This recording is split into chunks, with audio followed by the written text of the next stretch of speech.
So why am I so mean to Christian fundamentalists? It's true, I am. And stay tuned and I'll give you the short list why. Because they have earned every ounce of my meanness.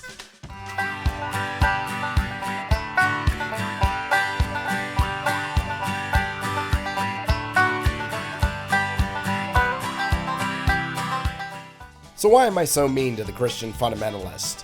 It's true, I have perused around the other vlogs, and most of them are very congenial, wishing out love to their former church members after their personal deconversion. They don't constantly call them in every video ignorant like I do. Well, there's a reason I call them ignorant, because they are. But I wouldn't mind somebody being just ignorant. Literal definition is nothing more than lacking knowledge. My beef comes from the fact that the Christian fundamentalist tries to control everyone that they come in contact with.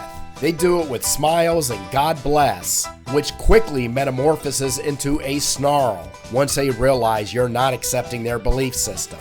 Bad enough that within their own church, they feel the need to intrude in each other's lives. But then they take that narcissism, which is largely based on ignorance, outside of their church walls. Once I was an insurance claims processor for a fundamentalist Christian-owned company, and at almost 33 years old, I got lectured to by their vice president, as she stated that I was selfish for living my life single and with no children, and that wasn't what the Bible teaches us. That's what you get for working at a public company comprised of Christian fundamentalists. Intrusion. Once had a girlfriend who I was considering to be a future partner, Southern Baptist fundamentalist. After 4.5 months, her family and other church members finally talked her into breaking up with me.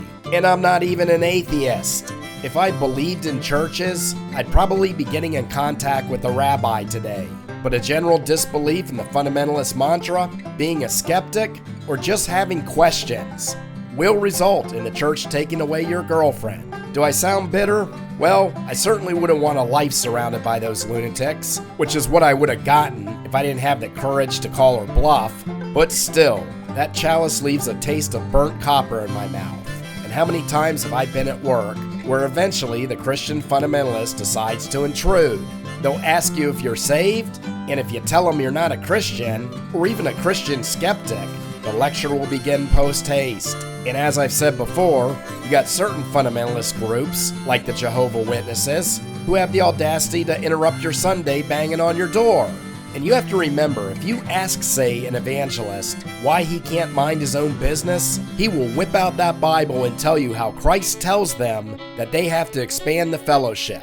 If he said that, because we really don't know what Christ said for sure, since we have no authorship or signature from a single scrap of the Gospels. It was in a time when nobody knew about him. Everyone has heard of old JC today. The evangelist doesn't need to spread the message, he needs to mind his business. But they will tell you it's their duty as Christian soldiers of God. Yeah, I know another group who says that.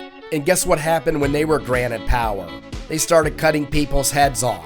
The difference between the Christian fundamentalist and a member of the Taliban is we haven't allowed the Christian fundamentalists to have that kind of power for hundreds of years. Because hundreds of years ago, they were the Taliban, and they want that power back in the United States.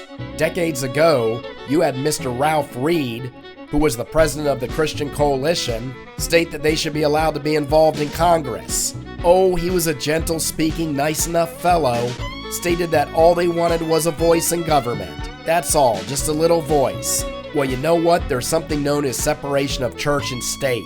We've seen what happens when religion gets a voice in government, and that outcome has never been good. I'm okay if a child wants to take his Bible and read it on a schoolyard playground.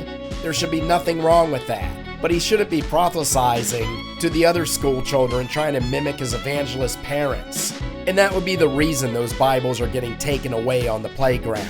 Because normal Christian kids don't walk around carrying a Bible everywhere.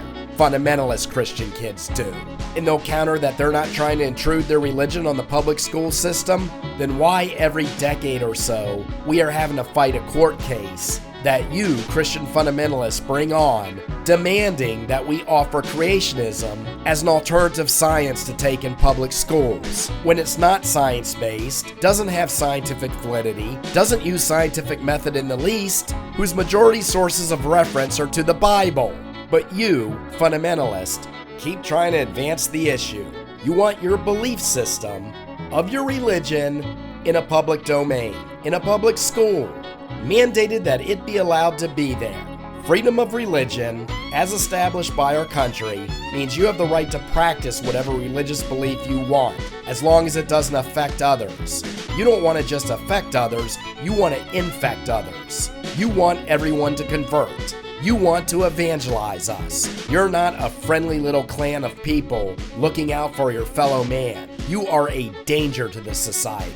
You're a danger because your objective is control. If it were up to you, you'd be regulating how we dress, how we talk, how we think, how we act. Adultery is definitely not a good thing, but you'd want the right to throw those people in jail.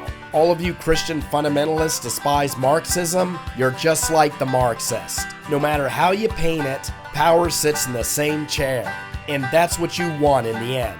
You want supreme power so you can dictate to people like me what to do, how I should behave in life. And there will always be the looming threat of repercussions if I ever dare question your ideology.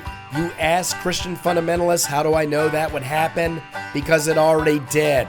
You proved yourself hundreds of years ago before we took away your power. Feel free to read up on the Salem witch trials. So why am I so mean to the Christian fundamentalist? Because you are a danger and a threat to me. And as long as you continue to exude that self-righteous, pompous narcissism, you will never hear a congenial word from me. But if you'd like to read a novel of what I think the apocalypse will be like if Christ ever decided to return, and a reverent tale that the Christian fundamentalists will probably despise, hit that link in the video description below or the banner above, and I'll see you next time once again when I use reason and reality to thrust that sword into the heart of ignorance.